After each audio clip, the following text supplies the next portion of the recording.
The book we are reading today is The Girl with the Paisley Dupatta and Other Stories by Mahabash K. Mohadullah. Speaking a bit of this book, about this book, it is a collection of short stories highlighting social constraints, friendship, love, hope, and also sometimes the sad part, the unfortunate parts of human emotions. Uh, to give a bit of an introduction about the author, Mahabash came is from Pakistan, where she received her education through 10 years of boarding school under the tutelage of Irish Catholic nuns in Murray, an island resort in the country. With 15 years of expertise in financial customer and process optimization, Mohammedullah decided to take a sabbatical short after her mother's passing in order to figure out her life beyond a corporate career. Her search brought her to Sri Lanka, and what was meant to be a year of sabbatical turned into six.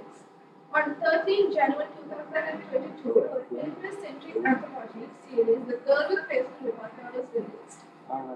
So, the, if you have not read the book or bought the book and you have not read it, it's totally fine. You are given the extracts of the story we are going to read today. The story I will be reading today is The Girl with the Paisley Dupatta. It's a story set in Pakistan. So you can follow as I read. Hassan Khan sat in Mother Gertrude's office, silent, motionless, and without a trace of an emotion on the story whether made him He had specially been summoned by the principal of All Girls Missionary School in the mountain resort of Norway.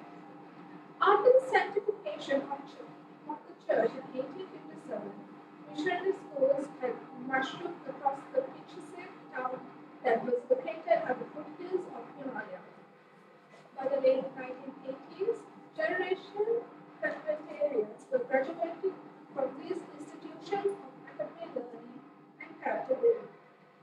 Like so many other girls of the village set across the country, Cousin Khan's daughter too had spent a large part of 10 years of her life as a worker at the Tony Tivane convent under the tutelage and guardianship of mostly Irish Catholic nuns. She was now done with her O-levels and on her way out of the convent together with 50 of her contemporaries. Hassan Khan was a matter of fact not given to flight or fancy or intrigue or even introspection. He lived a respectable life, did what he had to do, and kept himself securely grounded in all of what was tangible, objective, and real. He had neither the inclination nor the desire to probe into the deeper, more profound meaning of things, just because he suffered momentary pangs of conscience and had uninhibited aspirations or felt any other sensation of inadequacy. The space between his two-dimensional view of life and sublimity was largely appreciable for Qasim Khan, and so he sat with the deadpan detachment, neither wondering nor concerned about the purpose of the meeting. He would know soon enough. Good afternoon, Mr. Khan. Thank you for coming to see me, said Mother Gertrude as she walked briskly into her office. Hassan Khan nodded with a smile and waited to hear the reason of the meeting. This was not a new turn of events. He had, over the last few years, been summoned by his daughter's school principal on more than a few occasions. The 70-year-old abbess had in her lifetime as the guardian of scores of girls entrusted in her care, learned a thing or two about family psychology. And Vishnu Khan's homestead was one of those complicated types that had over the years given rise to more than a few requests to meet with her parents, out of which her father appeared at a time. Whenever the girl came back from one of her vacations at home, she was subdued for weeks afterwards. In her senior years, the strained quietness had morphed into an academic rebellion as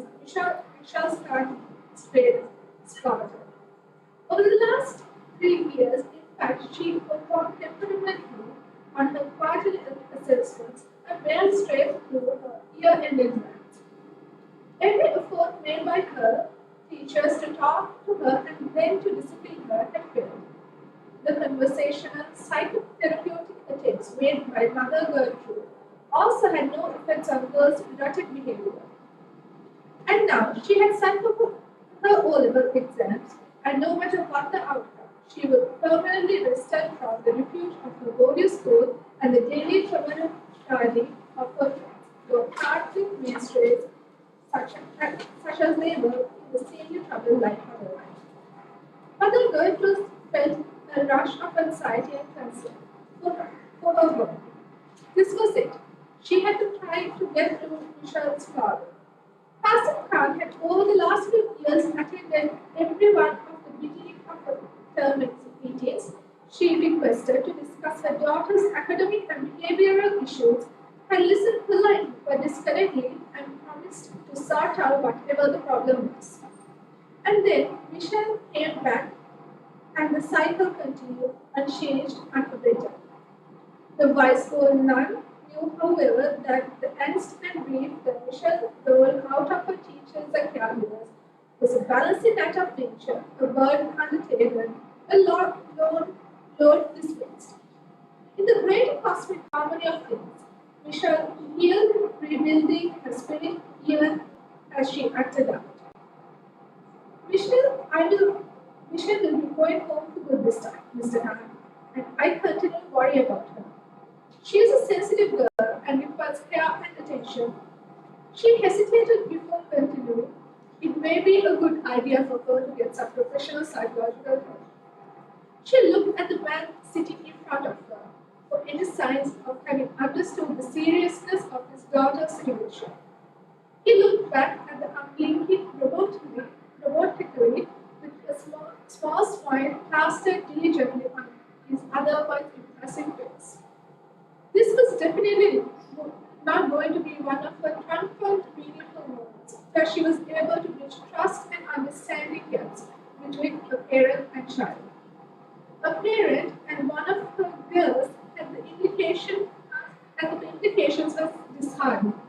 She swallowed hard with a sense of foreboding settling. Parents waited outside the parlor of the flats of their doctor to be released for a final time into their care. It was already 4 p.m. and he was going to make the 4-hour journey back home the same day. As a rule, he preferred not to travel after sundown along the tortuous roads winding 7,500 feet down towards the hills. Michelle came down the stairs finally, followed by one of the school's handymen, and who was carrying a trunk balanced expertly on the left shoulder. Somewhere in the very recess of his mind, he had marveled at multiple times transporting laden trunks to waiting cars.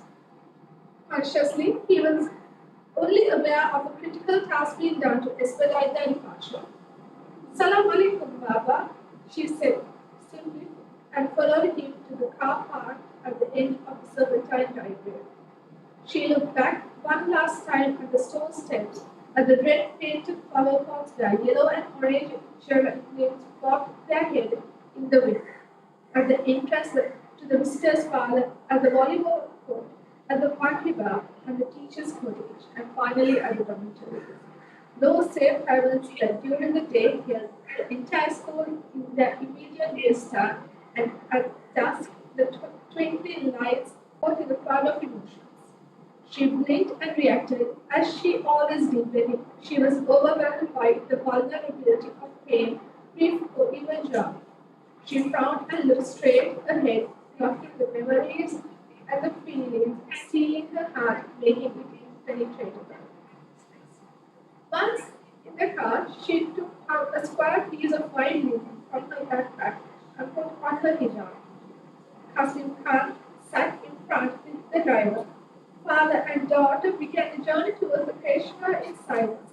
Neither was visible nor away from home for Michelle for more than half her life. Qasim Khan, together with his brother Zahid Khan, lived in the ancestral home in Peshawar. Their children had grown up together with, of course, the virtues of restraint and inhibition. connection in health instilled from the very beginning into every girl child. As Providence had it, there were only two girls born in Michelle's generation. So far, that is, given the erratic procreativity that oftentimes flourished in joint family systems, with sometimes mothers and daughters falling simultaneously pregnant. And as things were at the time, Hassan Khan and Zahid Khan each had two sons and a daughter.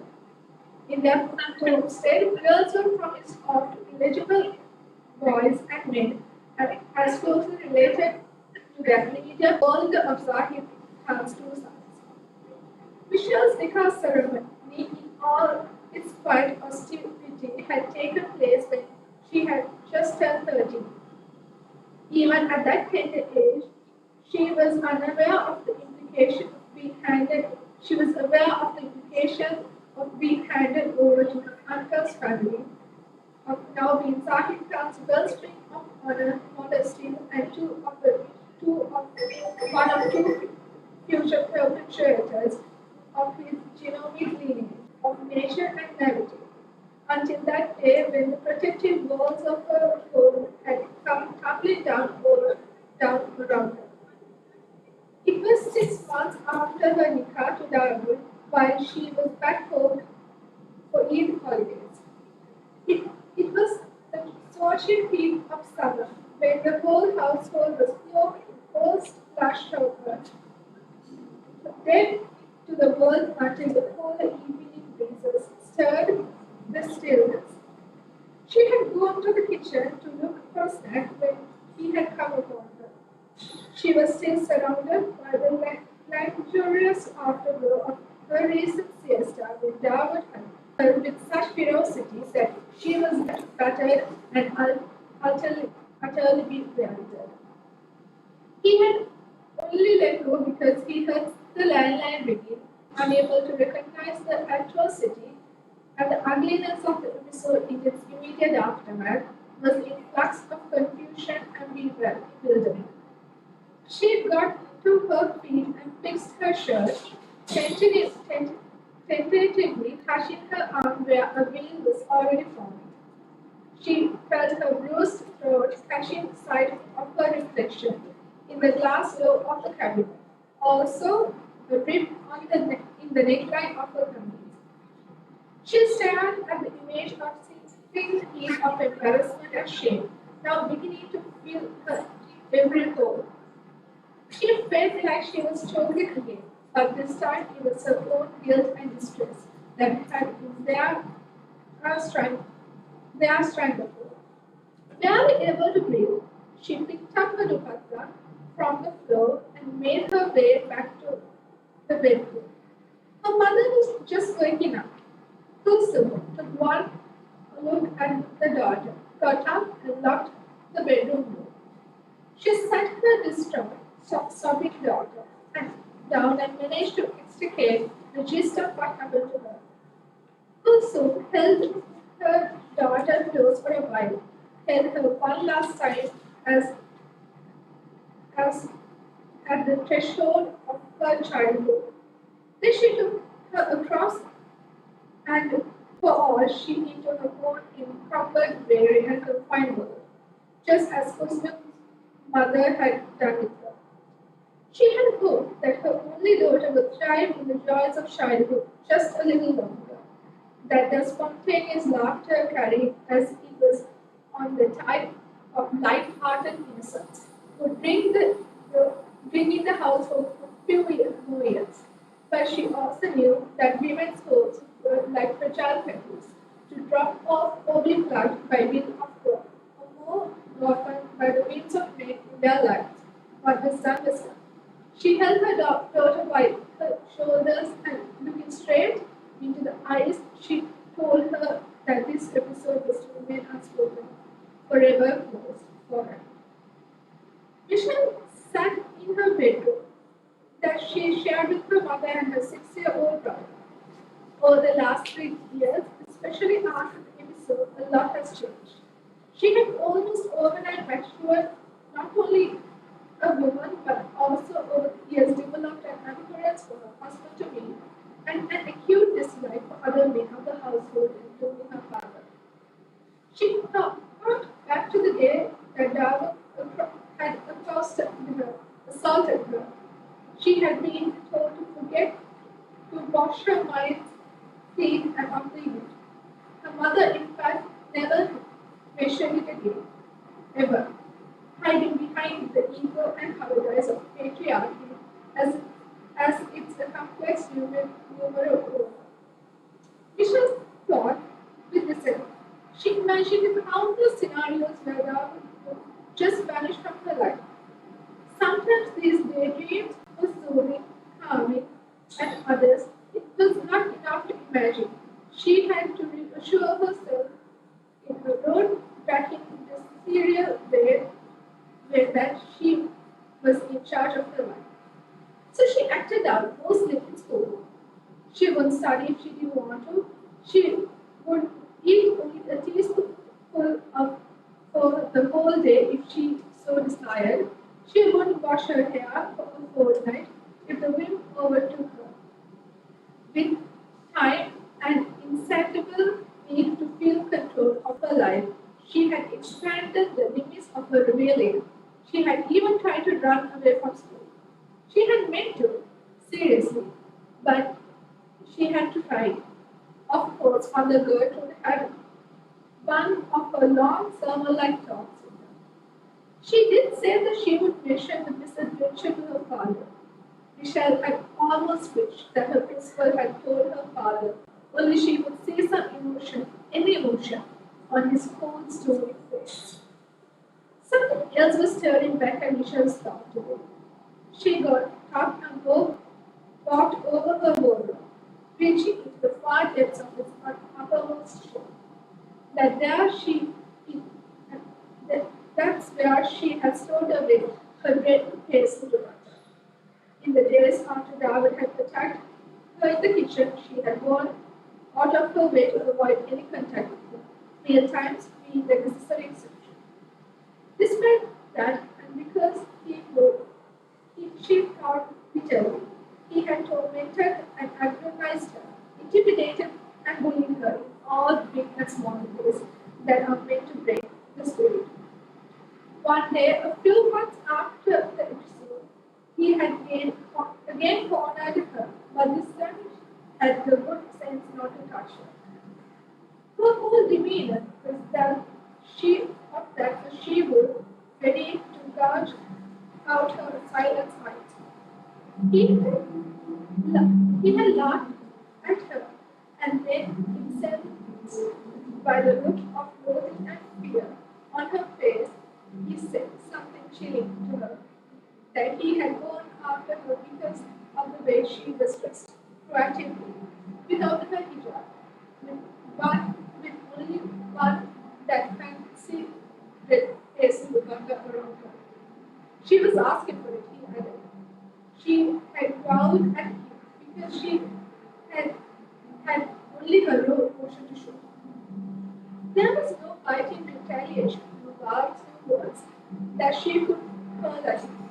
She only felt her wounded spirit bleed again, making her start and then stop with relief after he had gone. She remembered after that how long and hard she had looked at her face in the questioningly, accusingly sadly, confusingly angry, tearful, and finally pitiful. She had put it away and never wore it again. But it had over time, in some inexplicable way, become her banner of hope, of freedom, of daring to be more than she was ever permitted to be. And so she took it out every once in a while and looked at the beautiful red up pastry cabinet, felt its softness and fortified. She put it away in the corner in good light, resplendent in the the news arrived in the household in little driblets, almost like it as the patriarchal universe was delivering it gently, even for through one shattered little peck at a time. They first heard that Sahib Khan and Dawood had been in an accident on their way back from Islamabad. After a number of frantic calling and finding out, they learned that they were in the hospital with Hassan under, but that they were alright. There was a gentle release of tension at the last bit of news. Michelle's father had left for Hassan under as soon as she confirmed their whereabouts. It was around 4 o'clock in the evening when they received a call from cousin Khan. His brother and nephew had both died in the hospital. He was bringing their bodies back. Kulsum broke the final piece of news first to her daughter and then to her sister. The children would find out in their way soon. Michelle heard the news silently, looking at her mother with clear, calm eyes. She watched her minister to her sister-in-law, who had just lost two of the men in her family in one day. She turned away, feeling her own flood of emotions, so tumultuous and thick that her head spun, and all she could hear was the roar of endless open ocean in her ears, the frantic, powerful, unbound pounding of her own heart. Her breath was almost dry. As she went to her bed, she opened her cupboard and retrieved the bread trays in the butter. She then moved into an innocuous white hijab as slowly and gently, almost ever gently, spread the veil about her, lightly covering her head. She sat on her bed and looked out of the window, calm, serene, and with the large, steady flame already melted the corrosive nothing she around her heart. So that is the story for today. So what do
if you are Michelle in the story, what will your emotions be like? What will you be feeling about the relationship you share with your family?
and including from their families, but because they are stuck there, they do not have that option of stepping out from whatever they wish to do. And even to ask a question, answer a question. If I was Michelle, sometimes my eyes also cover. I don't know what options or what I can explore outside in the world apart from whatever that I was taught and whatever I was doing from my childhood. So that is kind of an awareness we need to put it out to the society, people who are really stuck and who are facing these kind of problems. So, if you were Michelle's father, then what will your perspective be?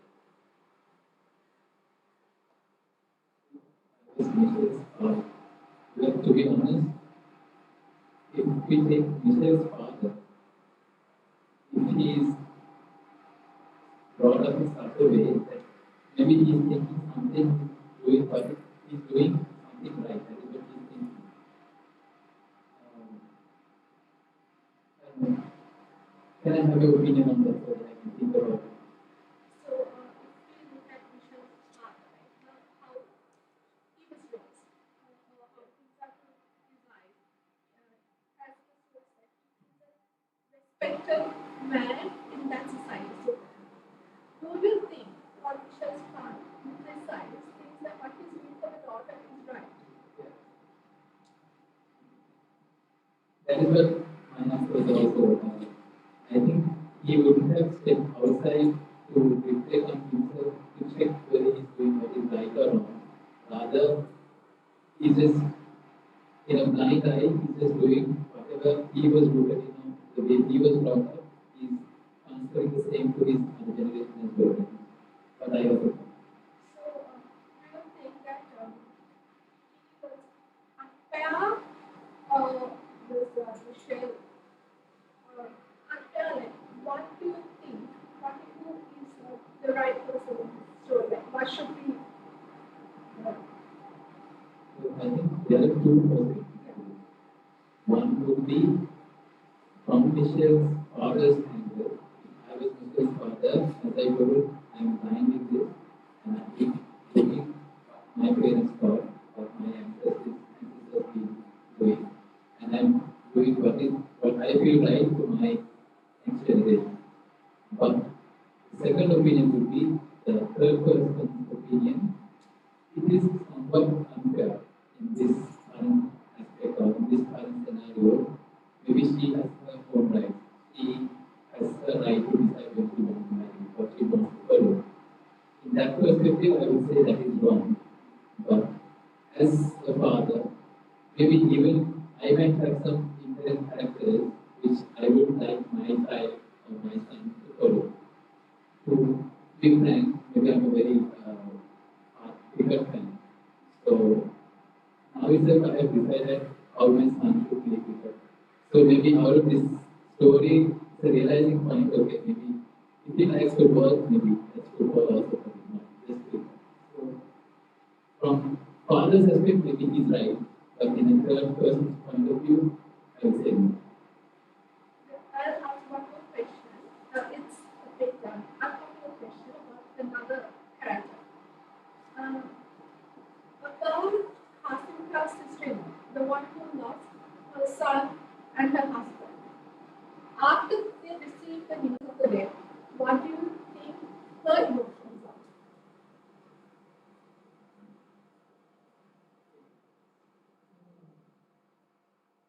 So,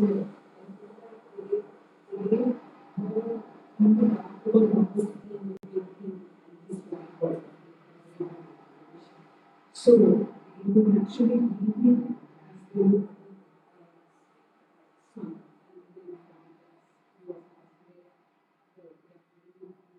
the loss as much as any family would. So, but I don't know, having to know of what Rahul has done, whether it would change the amount of grief that mother has for losing because even the other was going to do something even with us. I'm pretty sure our mothers will still for us the same way. So I don't think they would move for them as normal people would lose them. yes.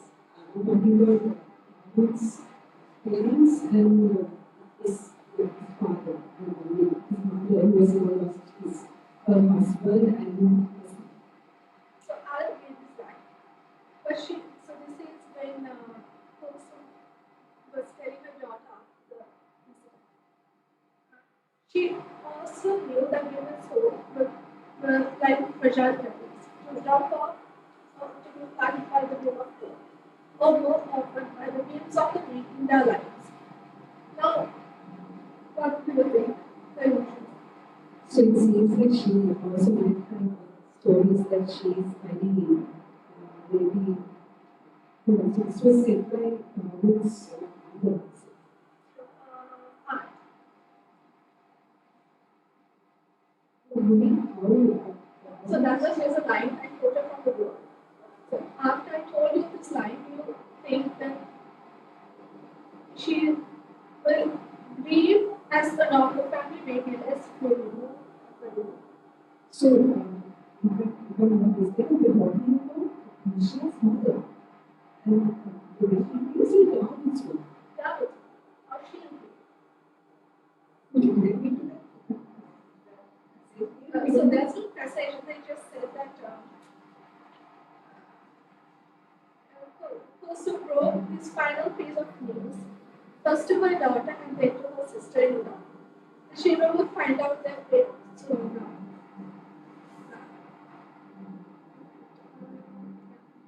Michelle heard the news silently looking at her mother with clear calm eyes. She watched her Lisa, her sister-in-law, who had just lost two of the main in her family in one day.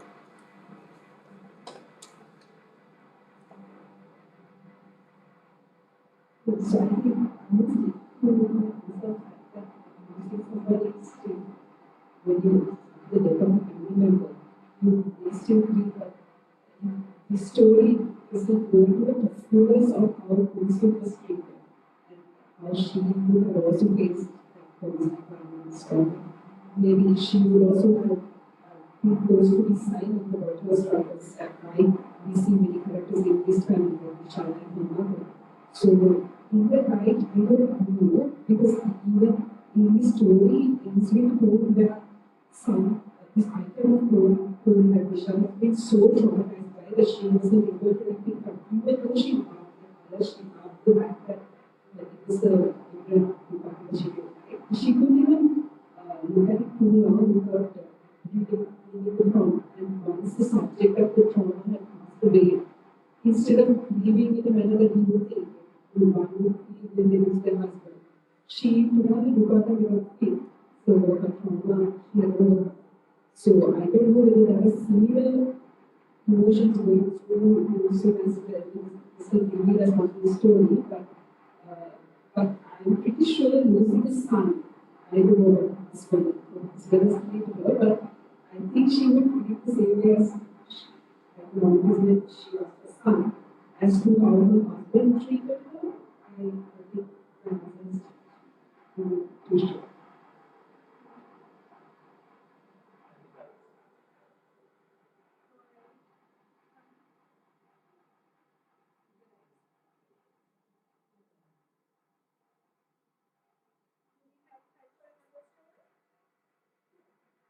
So before I just I move into the next story, what do you think the key takeaways are from the story? Like, what would you take into your life after reading the story? Before that, Gurukul is fine. How the way the book was named is very interesting because it could have been anything because there was so many facts, so many information, could have named it so many other ways. But Upala was just, it comes here and goes and it comes. But revolving the whole story around Upala, I found that it was very interesting and yeah, I just wanted to mention that. And to answer your question, I think one takeaway would be that customary thoughts, it doesn't have to be a very rich, coming out from a very rigid family or very custom like this. Even I think I do carry some behaviors, or I do carry something from my family. Everyone, without our conscience or without our knowledge, will be carrying something to our children, maybe. We are all adults. So, as I told you, I was a hard cricket fan. So, this was a thought-provoking thing because should I ask my son or my daughter also to follow cricket, or what I have thought or what I couldn't achieve in my life, should I ask my children to follow that? No. They can have their own life. They can do whatever they want if they are good at it. And they can have their own choices, they can have their own rights. We should open up it for them. And yeah, that's kind of the thing that I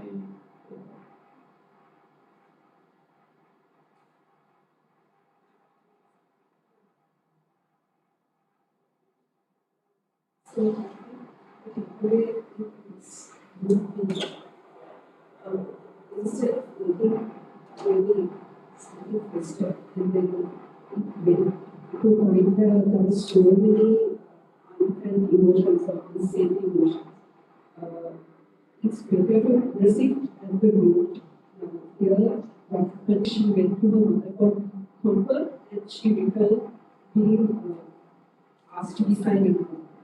So I think takeaway would be if there is an issue to maybe in the story it went different way. My takeaway is that you should maybe address it at the root. So What my key takeaways to yours, I feel like we should look at a person with their perspective too, so that we can understand what they're thinking and then to react. That would be my takeaway.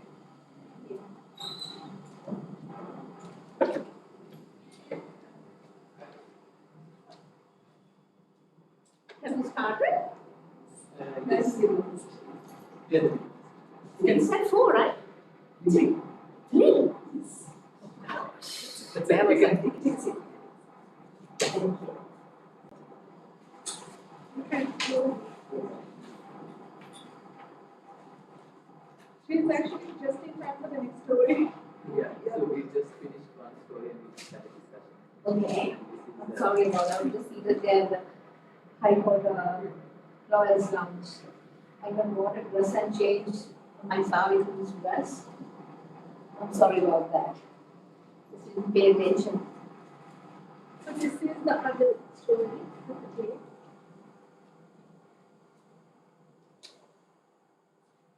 I was so tired.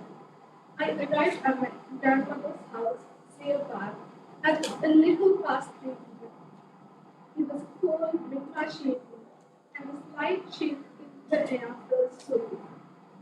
I made my way up the broad walkway towards the main house. The familiar spring foliage in the inner garden was in full bloom. My favorite shrubbery, running the length of the high ceiling veranda, was inflorescent with myriad shades of green, ranging from the deep dark of the monstera to the delicate green foliage of the bluebell.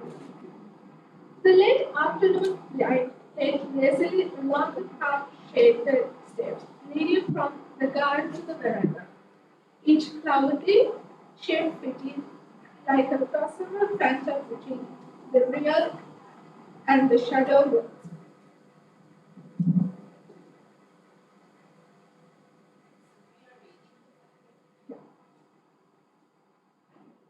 There was a faint smell of the rose incense that my grandmother had lighted to burn every so often, usually when the gastronomic labor of love undertaken daily through prodigious breakfast and lunch preparations for the family, and the contingent of domestics was done for the day.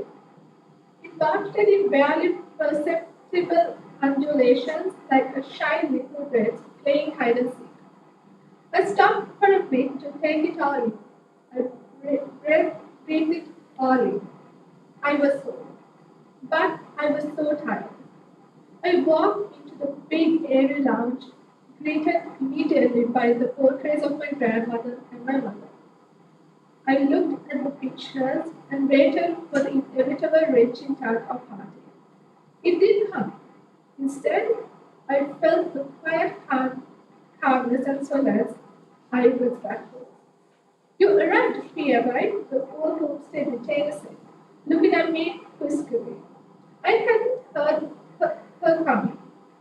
I smiled and we embraced. See Abad and P. Abide are intrinsically bound together in all my memories of the place. Where were you the last time I came here? You were pretty ill, and then they said you did come back. I missed you, I said, looking at her gently, smiling face. I missed all of you too. I had to go away for a while. She hesitated, looking at me tenderly and then smiled again. I'll bring you some tea. You must be tired, she said, in an affectionate caress on my head. I smiled at her and watched her go out the lounge door, melted into an evening shadow that descended on the sun, warmed veranda. I shivered a little. The residual late winter chill had further cooled in the evening. I sat on my grandmother's chair at the familiar old dining table. Edges of a flowery linen tablecloth fluttered tremulously in the crisp, harsh breeze that floated through the open doors. I could still smell the incense faintly. I glanced around the room, vaguely wondering where it was coming from. It didn't matter. It was replete with nostalgia and serenity. I looked outside at the garden. The twilight of dusk has succumbed to a tranquilizing, soothing darkness. Exhaustion washed over. I put my head back and closed my eyes. I finally rested. Cyber news alert. There was an accident on Highway S1 near Kasada this afternoon at 3:15 p.m. The Nissan Sunny car driver had fallen asleep at the wheel and had plunged head-on into a lorry carrying the wheels. The driver has been hospitalized with a broken leg.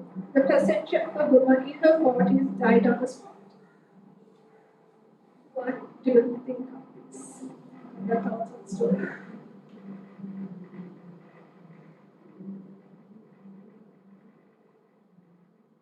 So I kind of, when I was reading this for the first time, I was before book, the way she had depicted the emotions of this is something that we would normally notice in the daily course of life, like getting up to drink tea in the morning before coming to work. That would be something so negligible in our day-to-day life. But the way she has created a more developing, the way she sees her grandmother, the sunlight hitting her in a particular manner, I felt it was a bit of too hoping to be true. So when I saw the evening coming, I realized that this was early on. I realized that this was something that she was feeling in a very right manner. So I think that's one thing that kind of uncovered the plot to me, that she was actually dying and this was her hallucinating memory of her having sex. But I feel like this was such a they put her happier or lighter or more spin on something that would be generally considered very dark. That is death. So I think this how my feelings when I read the story.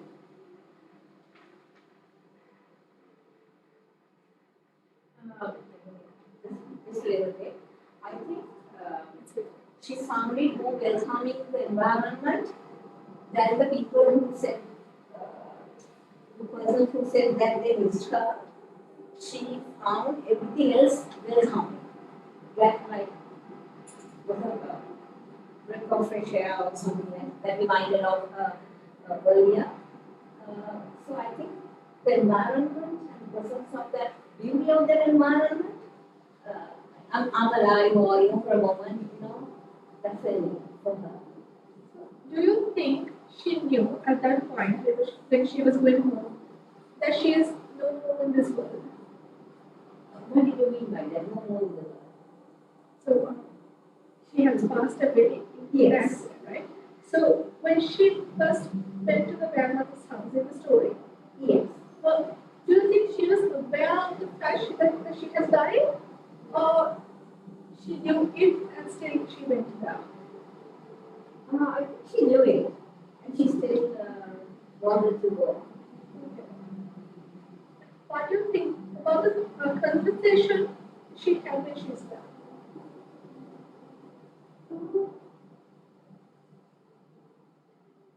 I think she was polite. Uh, you know, all the adversity that she went through and all the life that those people put her through.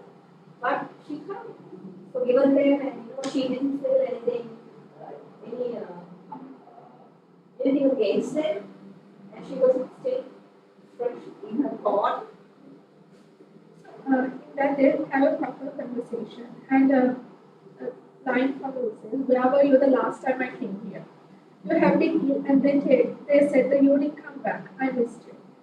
So with that line, do you think that that PMI was a liar or she was also a woman?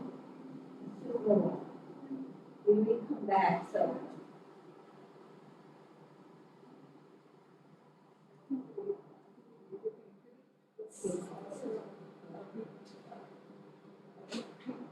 Yeah. She had, at this point, if she had been if she had been then for certain, I think this character knew that this was another dimension of no longer the space that she was in this world. Because she lived in, she had a familiar feelings of people who were gone. And even her grandmother, I think when you read it also gives the idea that the grandmother also might have been who. So it could be that she knew, or it could be that she was in a slightly muted form of senses that when we wake up really, like in the earliest of mornings, we use a kind of dream like hallucinations about where we were at their end. So it could be that she had lightly accepted the reality of that world that she was in. What I feel about the story is a bit different, right? I think that she was not aware that she was no more when she went home. That's why when she met the grandmother, he had a proper conversation. Like, I think I haven't seen you for a long time. So personally, that is what I think. So what do you think is the takeaway? Because I think it's full now. Let's just wrap it.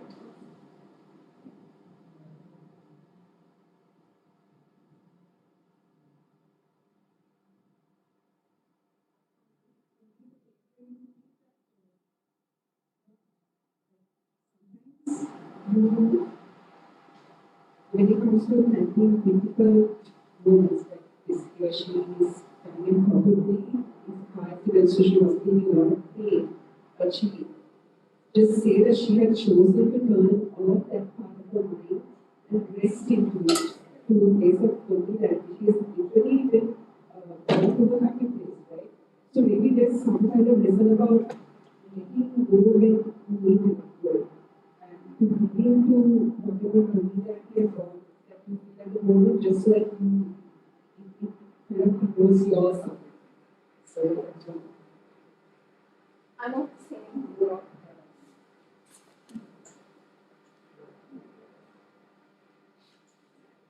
But I feel like to add that I feel the same with well. It's a very simple one. Like, at the end of the day, at the end of your life, the place you want to be is home. And that is what one of the takeaways I have from the story. And that is the end of the discussion today.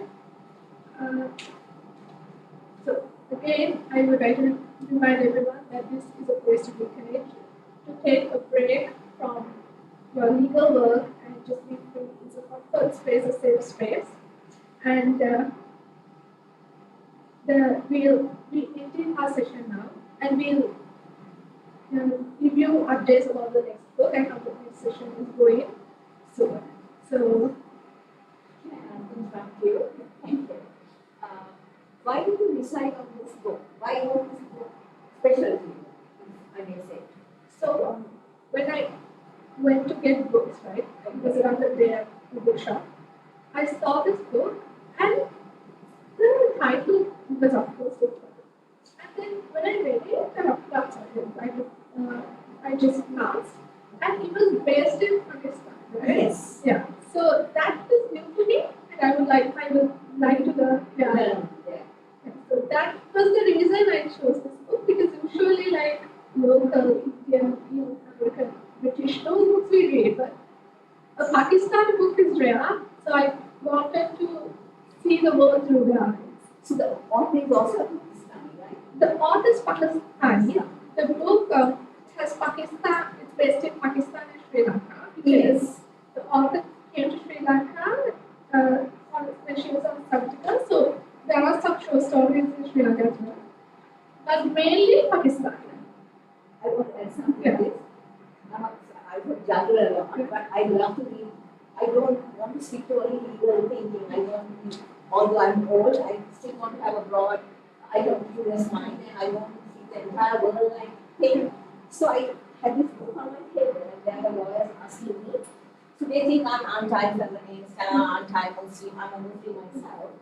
So they said, why do you want to read books like this and bring this Pakistani community to unite and don't have so much against the Muslim women in Pakistan? The Muslim women are always against the Islamic caliphate and this and that, and people harass them and do all the kind of things.